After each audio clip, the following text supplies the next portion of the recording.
Minggu depan udah pasti jadi event besar buat anak tech dan hampir semua orang yang gajinya itu di atas UMR. Karena ya udah jelas kalau tanggal 7 September nanti udah bakalan ada event Apple buat smartphone barunya serta device lainnya bertajuk Far Out. Dan pasti yang menjadi pemain utamanya yang dinanti adalah iPhone 14 serta iPhone 14 Pro-nya. Bakal ada apa nih di iPhone 14 nantinya? Ya buat gua, setidaknya dari leak dan juga berita-berita yang beredar kuat di luar sana, jujur aja, seri iPhone 14 itu nggak terlalu menarik.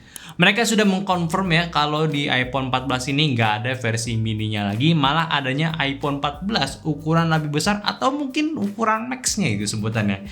Terus masih menggunakan juga chipset yang sama kayak iPhone 13 yaitu Bionic A15 ya, yang kemungkinan besar di seri iPhone 14 itu pun ya bakalan lebih ke improve-annya dibanding seri iPhone 13 yang udah ada.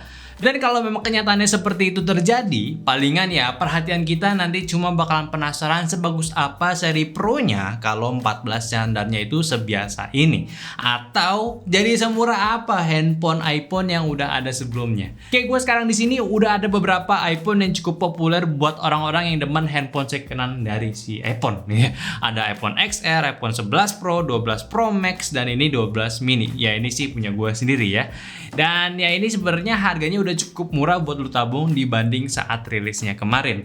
Ini gue dapat semua barangnya dari Wah Gadget ya buat jadi bahan video kali ini dan topik pada video kali ini juga. Jadi apakah harusnya kalian tuh antisipasi line up iPhone baru nanti atau ini aja gitu?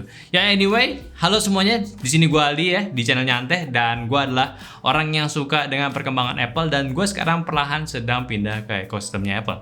Dan Apple event Far Out ini sebenarnya cukup membingungkan gue karena ada bakalan kejutan apa nih buat produk terbarunya Apple nanti.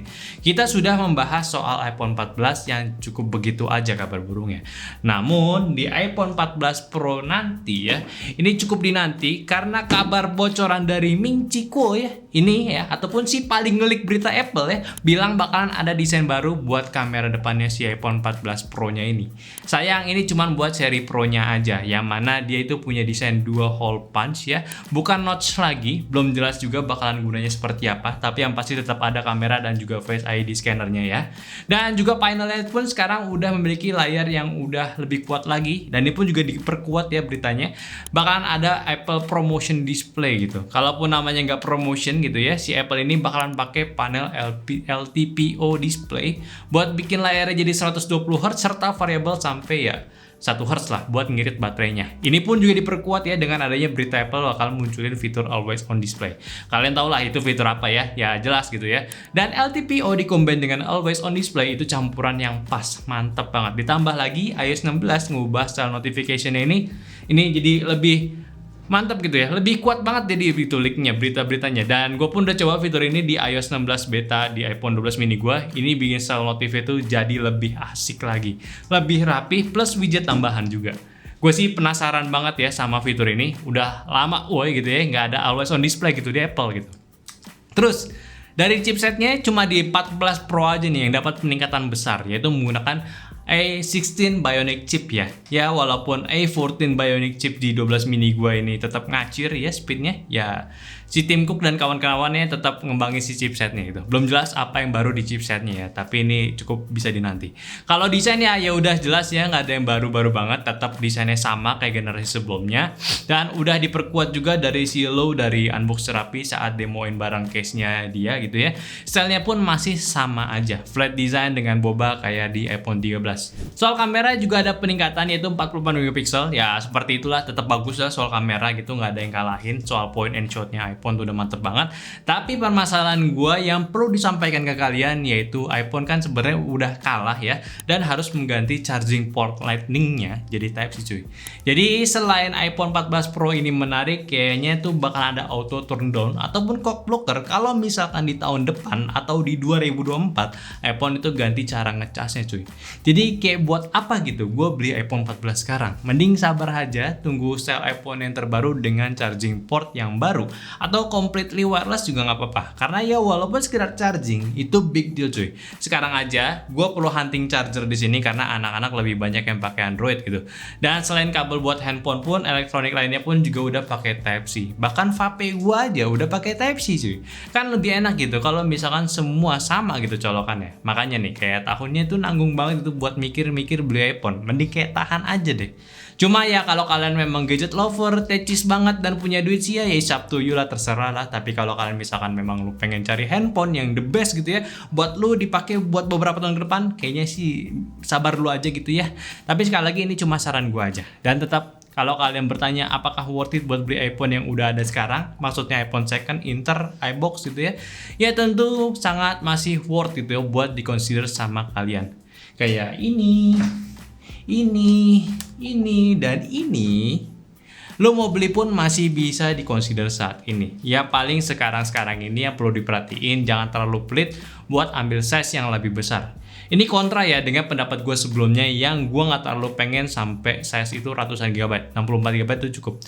Ini aja nih yang handphone pribadi gue 128 GB itu nggak banyak foto-foto dan videonya, tapi udah sisa setengahnya gitu. Ya anggap aja berarti 64 GB ya.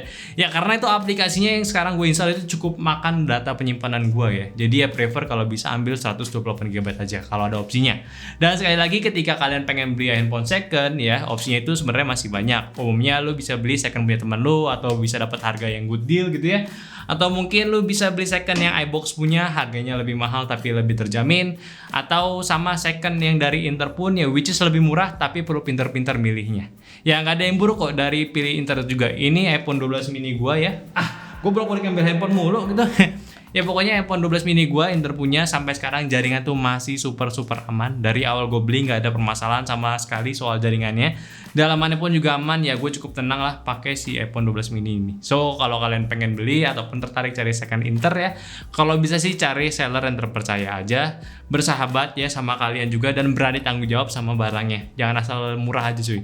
Atau kalau kalian penasaran gimana pendapat gue lebih in-depth soal iPhone second ini ya coba aja komentar. Atau mungkin lu mau bahas handphone apa dulu yang iPhone XR tadi, silakan aja komen gitu ya, silakan ya. Jadi at the end ya next week ini bakalan jadi salah satu event terbesar Apple, dan juga kelihatannya tuh Apple mulai balikin eventnya ke offline juga karena gue lihat ada reservationnya gitu ya. Dan kita tunggu aja produk menarik apa aja yang bakalan muncul nanti. Gue sih sebenarnya lebih penasaran sama next eventnya yang pengabaran tuh bakalan ada di bulan Oktobernya. Kalau iPhone sih ya udahlah ya gitu ya. Cuma kalau dadakan iPhone surprise-nya pakai Type-C chargingnya itu sih bakalan jadi hal yang rame banget, yakin gue. So gimana menurut kalian dengan event Apple yang akan datang nanti? Kira-kira kalian nungguin produk apa nih? Apa iPhone-nya atau bahkan ya jam tangannya?